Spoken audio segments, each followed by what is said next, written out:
Sir నమస్కారం sir. నమస్తే. Sir game changer movie release అయింది, డిజాస్టర్ టాక్ తెచ్చుకొని బాక్స్ ఆఫీస్ వద్ద ఫెయిల్ అవ్వడం చూసాం. చాలా విమర్శలు వచ్చాయి అండ్ కొన్ని ప్రశంసలు కూడా వచ్చాయి. అంటే శంకర్ గారి మూవీ ఎలా ఉంటుందని ఎక్స్పెక్ట్ చేస్తే దానికి రివర్స్ లో ఉంది ఈ మూవీ. ఆయన మార్క్ కనిపించలేదు, ఇటువంటి సినిమా తీసేదని కొంతమంది విమర్శలు చేశారు. మరికొంతమంది ఇటువంటి మంచి సినిమాలు తీస్తే ఆదరించట్లేదు, పుష్ప లాంటి సినిమాలు తీస్తున్నారని సపోర్ట్ చేసిన వాళ్ళు కూడా లేకపోలేదు. అయితే ఇప్పుడు జయప్రకాష్ నారాయణ గారు ఈ సినిమా మీద రియాక్ట్ అయ్యి డైరెక్టర్ మీద, ప్రొడ్యూసర్ల మీద అయితే కామెంట్లు చేశారు, ఆయన విమర్శలు చేశారు ఈ సినిమా పైన.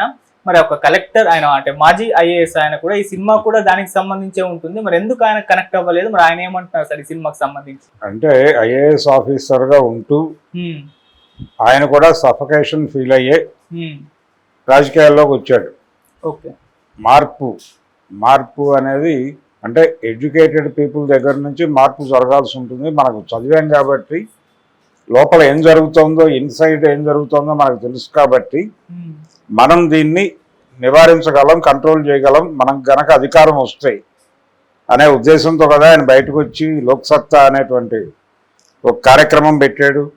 వ్యవస్థ బాగుంటే, వ్యవస్థ బాగానే ఉంటే ఈయనెందుకు పార్టీ పెట్టాలి? జనరల్గా సినిమా వాళ్ళకు ఒక స్టైల్ ఉంటుంది. సినిమా అనే కాదు, ఏ కళారూపమైనా కానీ ఒక విషయాన్ని కొంచెం విపరీత ధోరణిలో ప్రపంచం ముందుకు పెడుతుంది. ఆ విపరీత ధోరణి అనేది ఖచ్చితంగా ఉండి తీరుతుంది. అంటే ఆ విషయాన్ని ప్రజలకి కనెక్ట్ చేయడం కోసం దాన్ని హై డోస్తో చెప్తారు. ఒక అవినీతి గురించి మాట్లాడాలంటే ఆ అవినీతి అంశం ప్రజలకి తగలటానికి ఎంత ఇంటెన్సిటీతో చెప్పాలో అంత ఇంటెన్సిటీతో చెప్తారు. అది ఆ కళారూపానికి సంబంధించిన లక్షణం. ఆ లక్షణం తెలియకుండా మాట్లాడుతున్నాడు. పైగా ఎక్కడ వరకు రెస్ట్రిక్ట్ అయ్యాడు ఆయన తను అంటే, ఈ సినిమాలో ఒక ఎన్నికైనటువంటి ప్రజాప్రతినిధితో అతను ఒక డైలాగ్ అంటాడు, మీరు 5 ఏళ్లే ఉంటారు, మా జీవితం ఇక్కడే అని. మామూలుగా జైళ్లలో ఒక డైలాగ్ ఉంటుంది. ఈ జైలు వార్డర్లు, సూపర్నెంట్లు ఇలాంటి వాళ్ళు ప్రిజనర్స్తో అంటూ ఉంటారు, మీరు ఒక లైఫే చేసి వెళ్తారు, మేము 3 లైఫ్లు చేస్తాం ఇక్కడ. అంటే లైఫ్ అంటే 10 ఏళ్ళు 11 ఏళ్ళు అనే లెక్కలో మీరు 10 ఏళ్ళు చేసి వెళ్ళిపోతారు లైఫ్ అనిపించుకున్నా కానీ, మేము 30-40 ఏళ్ళు ఇక్కడే ఉంటాం, 3-4 లైఫ్లు చేస్తామని మాట్లాడతారు. అలాంటి డైలాగే, దాని పోలిన డైలాగే అందులో పెట్టాడు ఆఫీసర్స్ మీద. అధికారులం మేము ఇక్కడే ఉంటాం అంటే ఆ డైలాగ్ పెట్టడాన్ని ఈయన ఎలా చూస్తున్నాడు?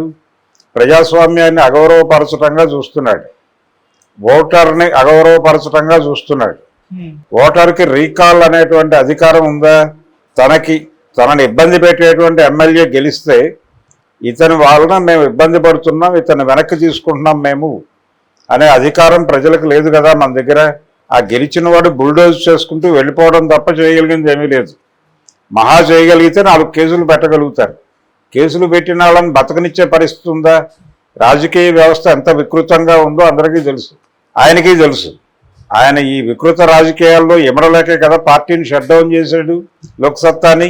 కాబట్టి రాజకీయం వికృతం ఎందుకైంది? వ్యాపారంగా మారింది. వ్యాపారంగా రాజకీయం జరుగుతోంది అనే విషయాన్ని అంగీకరిస్తే ప్రజాస్వామ్యం కూడా కంట్రోల్డ్ బై, డిజైన్డ్ బై అనేటువంటి పరిస్థితికి వెళ్ళిపోయింది. ఈవీఎంల మాయాజాలంలో ప్రజాస్వామ్యం బతుకుతోంది. ఇప్పుడు దీన్ని ఐడెంటిఫై చేసి దీని మీద యుద్ధం చేయగలిగారా ఐఏఎస్ అధికారి మాజీ గారు? ఆయన ఎప్పుడూ ఈ విషయాలు ఆయన కన్వీనియంట్గా వ్యవస్థకు అనుకూలంగా వ్యవహరిస్తాడు, ఆయన నైజం అది.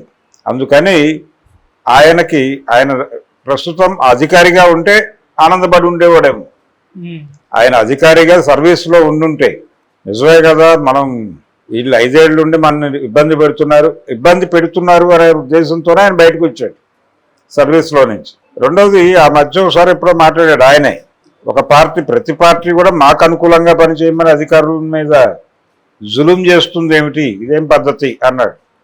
అంటే ఎప్పటికప్పుడు ఆయనకు ఒక పర్మనెంట్ స్టాండ్ ఉన్నట్టు కనబడదు. అప్పటి సన్నివేశానికి అనుగుణంగా ఒక ప్రకటన చేసేస్తాడు ఆయన, అంతే తప్ప ఒక బ్రాడ్ ఐడియాలజీ లేదు ఆయన. చాలా సందర్భాల్లో కనిపిస్తుంది అది. తెలంగాణ ఎన్నికల ముందు వారు కేసీఆర్ని ఇంటర్వ్యూ చేశారు, కేటీఆర్ని. ఆ ఇంటర్వ్యూ చేస్తూ ఆయన వ్యవహరించిన తీరు, మాట్లాడిన పద్ధతి చూస్తే ఏమిటి, ఈయన అంతకుముందు ఆయన మాట్లాడినటువంటి మాటల్ని కాంట్రడిక్ట్ చేస్తూ నడిచింది ఆ గొడవ, ఆ ఇంటర్వ్యూ. ఆ టైంలో తీవ్రమైన ఆరోపణలు వచ్చినాయి, విమర్శలు వచ్చినాయి ఆయన మీద. ఇలా చాలా సందర్భాల్లో ఆయన వివాదాస్పదం అయ్యాడు. అంటే కేవలం కాంట్రవర్సీ అవడం మాత్రమే కాదు, సీరియస్ క్రిటిసిజానికి కూడా గురయ్యాడు ఆయన. కాబట్టి మీరు అంత గొప్పగా రాజకీయ వ్యవస్థ ఉండుంటే మీరెందుకు లోక్సత్తా పెట్టాలి? దుర్మార్గమైన పార్టీలు ఉన్నాయి కదా. జగన్మోహన్ రెడ్డి మీద ఎన్ని విమర్శలు చేశారు మీరు, అలాగే కాంగ్రెస్ పార్టీ మీద ఎన్ని విమర్శలు చేశారు ఆ రోజున ఎన్నికలకు ముందు. ఎందుకు చేయగలుగుతున్నారు ఇవన్నీ, ఎందుకు మాట్లాడుతున్నారు మీరు? అంటే వ్యవస్థకు అనుకూలంగా ఉండటము అనేది ఓకే, అధికారులు అంత గొప్పగా ఏమీ లేరు, బ్యూరోక్రసీ కూడా దారుణంగానే ఉంది భారతదేశంలో, అలాగే పొలిటికల్ సిస్టమ్ కూడా దారుణంగానే ఉంది, మన శాసనసభ వ్యవస్థ కూడా దారుణంగానే ఉంది. కాకపోతే సినిమా తీసేటప్పుడు విషయాన్ని ఎంబోజ్ చేసి తీయకపోతే, దాని ఇంటెన్సిటీ పెంచకపోతే జనాలకు కనెక్ట్ కాదు అనేది ఒక ఫార్ములాగా నమ్మిన వ్యక్తి శంకర్. ఆయన సినిమాలన్నీ అద్భుత రసంలో నడుస్తాయి. ఒక అపరిచితుడు సినిమాలో ఒక నాసిరకం తీగ వేయటం వల్ల ఇతని క్లచ్ వైర్ కట్ అయిపోయి ఆ సన్నివేశాన్ని కోట్లు ఖర్చు పెట్టి తీశాడు ఆయన. ఆ వెహికల్, ఆ టూ వీలరు, అది జనాల్ని ఎంత ఇబ్బంది పెడుతుందో దాదాపు ఒక 5-6 నిమిషాలు నడిచే సీన్ అది. దీని మీద అతను ఫైట్ చేస్తాడు. అంటే చిన్న విషయం మీద ఒక పెద్ద గొడవ చేయటం. మనం చాలా విషయాలు వదిలిపెట్టేస్తూ ఉంటాం. ట్రైన్లో భోజనం బాగోదు, ఆ భోజనం బాగోని తనం మీద ఒక ఫైట్.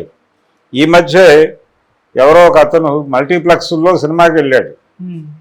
సినిమాకి వెళ్ళి 6 o'clockకి సినిమా అని చెప్పారు నాకు, 6:30కి సినిమా వేశారు. ఈ అరగంట వేస్ట్ అయిపోవడం వల్ల నేను చాలా అపాయింట్మెంట్స్ మిస్ అయ్యాను, అందుకని నాకు 60,000 నష్టం వచ్చింది, నష్టపరిహారం ఇవ్వాలి అంటే కోర్టు ₹1,00,000 ఇవ్వాలని తీర్పు చెప్పింది. ఇదే పరిస్థితి ఒకవేళ ట్రాఫిక్లో ఇరుక్కున్నాడు అతను, ట్రాఫిక్ వల్ల గంట లేట్ అయింది, కాంట్రాక్టులన్నీ ఇబ్బంది పడ్డాయి. అప్పుడు ఎవరి మీద కేసేస్తున్నాడు ఆయన? వేయాలి కదా. ఈ కల్చర్ ఉండుంటే దీన్ని ఎంబోజ్ చేయటం అంటాం. అక్కడ జరిగే విషయాన్ని ఎంబోజ్ చేసి చెప్పడం. కొంతమంది అలా హైపర్ రియాక్షన్స్ ఉంటాయి, అది కేస్ స్టడీ. కొన్ని కేసులే ఉంటాయి, అందరూ అలా వ్యవహరిస్తారని గ్యారంటీ లేదు. వ్యవహరిస్తే మంచిదే.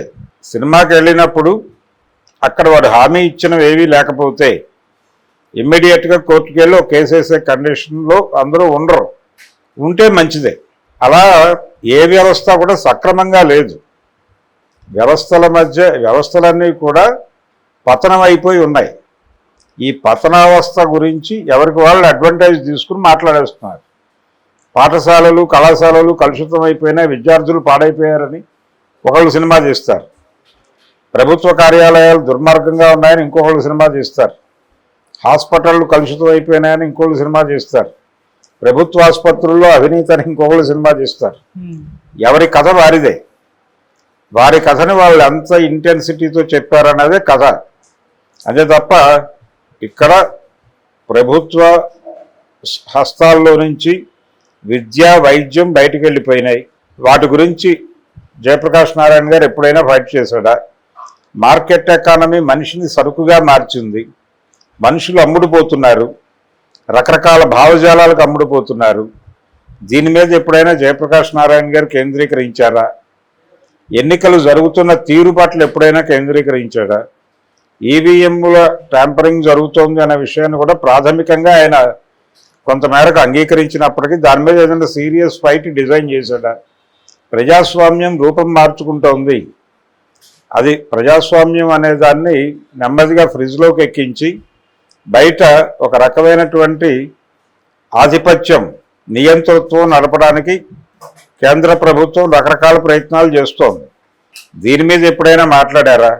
విద్యని కాషాయీకరణ చేయటానికి విశ్వవిద్యాలయాల మొత్తాన్ని కేంద్ర ప్రభుత్వం కంట్రోల్లో పెట్టుకునే ప్రయత్నం చేస్తోంది. దాని గురించి ఎప్పుడైనా మీరు ఘర్షణ పడ్డారా? కాబట్టి ఆయన గేమ్ చేంజర్ సినిమాలో ప్రకటించిన అభిప్రాయం, అది సినిమా అనేది ఆయనకు అర్థం కాలేదు అనేది మనకు అర్థమవుతుంది. సినిమా అనేది ఎలా తీస్తారు, కళారూపం యొక్క లక్షణాలు ఏంటి అనేది ప్రాథమికంగా తెలియదు అతనికి. ప్రాథమికంగా తెలియక అందులో ఏదో గొప్ప కంటెంట్ చెప్పాడని నేను అనుకోవడం లేదు. ఆ కథ దుర్మార్గమే, ఆ తీసిన పద్ధతి అంతకంటే దుర్మార్గమే అయినప్పటికీ సినిమా ఎలా తీయాలి, ఏ అంశాన్ని ఏ ఇంటెన్సిటీతో చెప్పాలి అనే దానికి సంబంధించి ఒక కొలమానం ఉంటుంది అక్కడ. ఆ కొలమానాలు అర్థం చేసుకుని మాట్లాడాలి. ఓకే. అంతే తప్ప అదేదో నేనున్నాను నీతులు చెప్పడానికే ఉన్నానని నీతులు